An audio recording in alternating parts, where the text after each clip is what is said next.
Uh-oh.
Okay, we'll start with this. A recent post from reigning WBA bantamweight champion Sherika Johnson of New Zealand, but based in Australia. She said, "Been very frustrating. Not fighting again this year, but if I can take one positive away from still being in the gym, is we have new tools in the toolbox." Pumped for 2025 and whatever it brings. Thank you, Craig Wilson, for also putting in the hours daily in the gym, helping and guiding me to become a better fighter and bring out the best version of me, even with Mooney. Stewie Law, the willingness to learn and understand what we do and how we do doesn't go unnoticed. That's the word from Sherika. Sherika Johnson, 16-2 with 6 knockouts, having never been knocked out in 18 professional bouts, a 2-division champion. She was IBF champion at Super Bantamweight, and currently she's WBA champion at Bantamweight. I don't understand why she's not with a major promotional outfit in Australia, because she can fight. We know she can fight. She's an accomplished fighter. Easy on the eyes, too. So there was a plan earlier this year,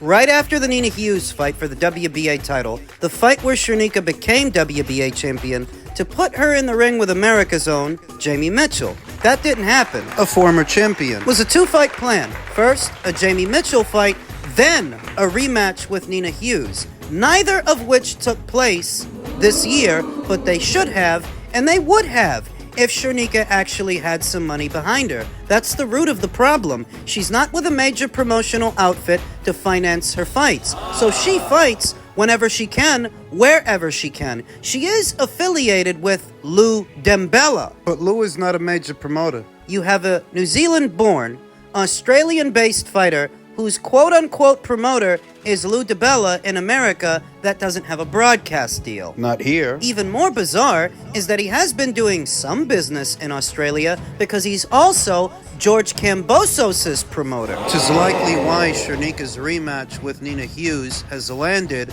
on George Kambosos' undercard, but it's taken far too long. Sherika Johnson fought Nina Hughes in May of this year, leaving approximately 7 months to get her back out there, and they were not able to. In the last 2 years, Sherika has only fought 2 times. Once last year against Ellie Scottney, then again once this year against Nina Hughes. So the nature of the problem is she's not with any of the major promotional outfits in her own neck of the woods. She doesn't seem to be with Tasman fighters. She's not with No Limit, and it's not because they don't sign female fighters. They do. They've got a few. Chanel Dargan regularly makes appearances on No Limit shows. Jasmine Parr just did. Kay Scott and Desley Robinson just fought for a middleweight title on the last No Limit show. So it's not like they don't employ female fighters. They do, but for whatever reason, Sherika Johnson is not with them, though ideally she would be, because then she could fight on a more regular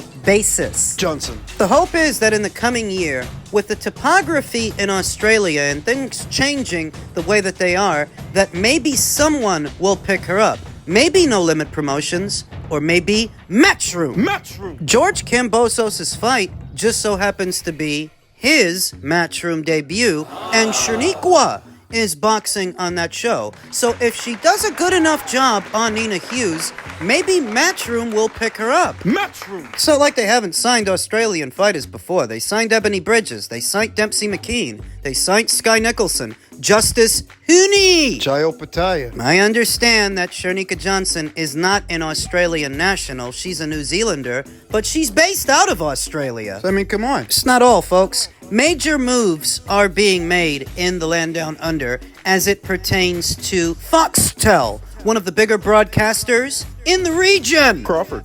Billionaire-backed sports streamer buys Foxtel. News Corp-controlled pay TV and streaming company Foxtel has been sold to DAZN, a sports streaming platform controlled by one of the world's richest people for an enterprise value of $3.4 billion. News Corp will hold a minority, 6% equity interest in DAZN and gain a seat on the company's board of directors. It said in a statement to the market, Foxtel's current debt will be refinanced, while News Corp and Telstra's loans to the company of $578 million and $128 million, respectively, will also be paid off. Telstra has also agreed to sell its minority interest in Foxtel and take a 3% stake in DAZN. The proposed deal places Foxtel at an enterprise value of 7 times its 2024 EBITDA. The deal is subject to regulatory approval and is expected to be completed in the second half of the fiscal 2025 year, and if approved, it would become one of the most influential media companies in Australian history and broadcaster of the nation's favorite sports, including the AFL, NRL, and cricket. So DAZN's broadcasting arm has expanded to the land down under. News Corp Chief Executive Robert Thompson said, the agreement was a victory for the company's shareholders, DAZN, and Australian sports fans. DAZN boss Shay Segev said the British firm is committed to supporting and investing in the company's television and streaming services across sports and entertainment. Australians watch more sport than any other country in the world, which makes this deal an incredibly exciting opportunity for DAZN to enter a key market, making another step in our long-term strategy to become the global home of sport, Segev said. DAZN's majority shareholder is Access Industries, Soviet-born Sir Len Blavatnik's investment vehicle. Blavatnik is a British and American citizen. Blavatnik. While Blavatnik has put billions into DAZN's rapid expansion, his payments to DAZN fell by 67% in 2022 to $230 million in US dollars last week. A senior executive within the Saudi Arabian Public Investment Fund told his masthead it is likely to take a stake in DAZN in the future. Remember that DAZN a few weeks ago announced they are the official broadcast partner of Riyadh season events. And thus, there is even more major money behind the DAZN platform. It's not just Len Blavatnik. The PIF has previously been rumored to be taking a $1.57 billion stake in DAZN, and what is their ever-expanding catalog of content, not exclusive to boxing. While DAZN is expected to post its 2023 calendar year results later this month, the company posted losses of $4.1 billion, $6.4 billion in 3 years ending December 2022, raising questions over the financing of the Foxtel deal. Now that much we already knew, that if you're going to make an omelet, you got to crack a couple of eggs. When you're starting out, there are going to be losses. There are definitely going to be losses in the beginning. Access Industries also has significant stakes in music giant Warner Music Group, French music streaming platform DAZN, and independent film house A24. DAZN is one of the few purely sports streaming firms with a global presence and one of the largest sports streaming firms in Europe. However, it is comparatively small in Australia and has a presence in 200 markets worldwide. While it is unclear whether DAZN will merge Foxtel's KO with its existing platform in Australia, it immediately makes it the largest player in domestic sports streaming. It also takes over Binge, the entertainment streaming service with 1.5 million paying subscribers. KO has more than 1.5 million subscribers, while the legacy set Top Box Business has over 1 million customers, but they are in structural decline. Long story short, where DAZN wasn't that big in Australia before, they've got a lot of juice now. A year ago, Segev outlined DAZN's vision to become the global destination platform for global sports fans, akin to Spotify or Netflix in their respective markets, and to fix the fragmentation of sports consumption. DAZN has built up its subscriber base by purchasing rights to major competitions in Western Europe, in particular football rights packages in France, Germany, Italy, Spain. It is yet to crack the largest market in England. However, with most of its presence around boxing, it failed in a 2022 bid to purchase BT Sport, a pay TV group in the United Kingdom, which would have given it access to one of English Premier League's lucrative rights packages. While DAZN will get broadcast rights for the AFL, NRL, cricket, supercars, and other major international sports, it will also have to decide what to do with Foxtel's other assets. One of those is its streaming aggregation business, Hubble, which the company spent around $200 million launching this year. Foxtel has long-term deals with the AFL and cricket until 2031, while the NRL is looking to secure a new broadcast rights deal beginning in 2027. The deal will leave questions over how committed the British company is to domestic Australian sport, with many of Foxtel's rights deals central to the funding of sport in Australia, in particular with cricket. Australia, the NRL and AFL, DAZN, which broadcasts the NFL, MMA, and UEFA Women's Championships League in Australia, emerged as the likely buyer for Foxtel after talks broke down between News Corp and U.S. private equity firm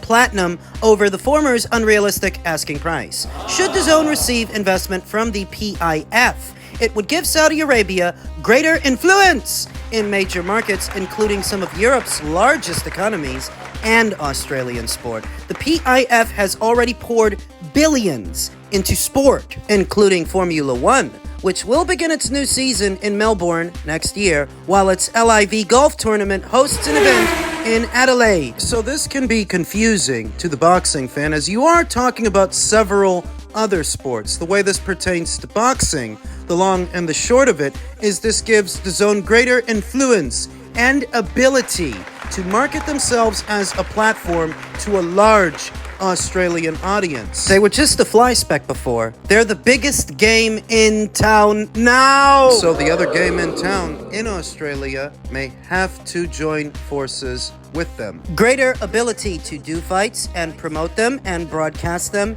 in Australia. That's what that means. As well as signing fighters. Matchroom just signed Australian amateur standout heavyweight Tiramisu, Tiramawana, Strawberry Daiquiri, Justice Hooney, Jai Opataya. Sky Nicholson. What fighters are not funneled to Matchroom may end up funneled to the DAZN platform one way or another. Saudi expands now that they're backing DAZN. The bottom line is you're either going to roll with them or get rolled over. Bitch. Whether you like it or not.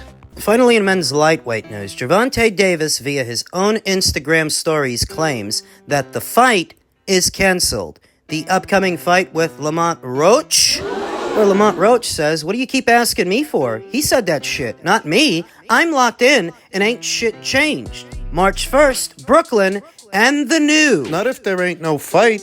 You ain't the new anything if it gets canceled. Though why would it get canceled? Only Gervonta Davis knows that. At this time, what could it be? An injury, perhaps? Or maybe they have failed to satisfy his financial demands somehow? And on that premise, he's not going through with it? Boxing insider Rick Glacier said, Tank Davis has announced on social media that his fight is off. Let's see where that goes from here. But we all know there's issues with Al Haymon and PBC. It might be Tank is finally getting smart to all of Al Haymon and PBC's Bubba Luba, and there's a lot of Babaluba from Heyman's PBC. Where does the money come from to even finance these fights and finance these guarantees? The understanding is that it's not coming from Amazon, because that's just a distribution deal. That's just a hub, a place to sell their pay-per-views, but they've made no commitment to them. So when you do a Gervonta Davis versus Lamont Roach fight, where does the guarantee to Gervonta come from? And what is that guarantee? How much? Perhaps not enough to get him in the ring one more time. Get him in the ring with Lamont Roach, a fight that I wasn't going to pay for. Anyway, I believe that Gervonta Davis has made something like 6 or 7 pay-per-view appearances, only 2 of which I've actually purchased. The Ryan Garcia fight and the more recent Frank Martin fight. And that was only for the co-main event. That was only for Benavidez versus Vajdik. I have every intention of skipping this one if the fight does come into fruition, like I have skipped most of Gervonta Davis's pay-per-views. I'll catch the highlights. Would be catastrophic if the event does get called off, as Gervonta Davis at this time is a big part of the PBC's bottom line. Now, I know that there are still some fighters left over there, but not headliners, not guys who can main event their own shows. Anything happens to him, their goose is cooked. What would they have left? It's not like the show can go on without him. No, it can't. It's supposed to be one of the first 2 shows that the PBC are doing in the coming calendar year. The first is the Benavidez versus Morrell fight, and the second is the Gervonta Davis versus Lamont Roach fight. Very bad optics. We know that this calendar year, the one that is now closing and coming to an end, was not a strong year for the PBC, a far cry from the last one, where they staged 2 of the biggest fights in all of boxing. 2 of them, not so much this year, not 1. None. With only 5 shows done this entire calendar year, the PBC are moving further and further back into the recesses of the boxing community's mind, while few still hold out hope that they can return to their former glory if this fight gets called off. Forget it. The abysmal year they've had this year was not indication enough that they are operating at a much reduced capacity. Gervonta's fight getting called off, that'll tell the story. Irrespective of what the cover story is, because remember, this is the fight that was supposed to happen this year. It was supposed to happen before this year is out, and it got moved. Initially, they said it had something to do with the venue. The location. More recently, that story changed, and it wasn't because of the venue, it's because Gervonta Davis himself didn't want to do it. He wanted to spend more time with his newborn son. Now, he's the one saying the fight is off. Why? He's also the one saying that the coming calendar year Will be his final year in boxing. Boxing! It's all very interesting, but I'm not losing sleep over it. Boxing! I wasn't going to pay for that shit anyway. I wasn't going to watch it. I wasn't going to take time out of my day for that card. Boxing! What a mess. While so many tried desperately to gaslight the rest of us this year as to the current state of affairs at the PBC, if they can't even put together a Gervonta Davis fight, what can they do? Boxing! What are they good for? Do you get the sense that if Gervonta Davis don't fight this guy, if it really is canceled, that he might push his retirement up? He might retire early. Boxing! Be good riddance to bad rubbish, as far as I'm concerned. Boxing! It's a fluid story, and we'll see what else comes out.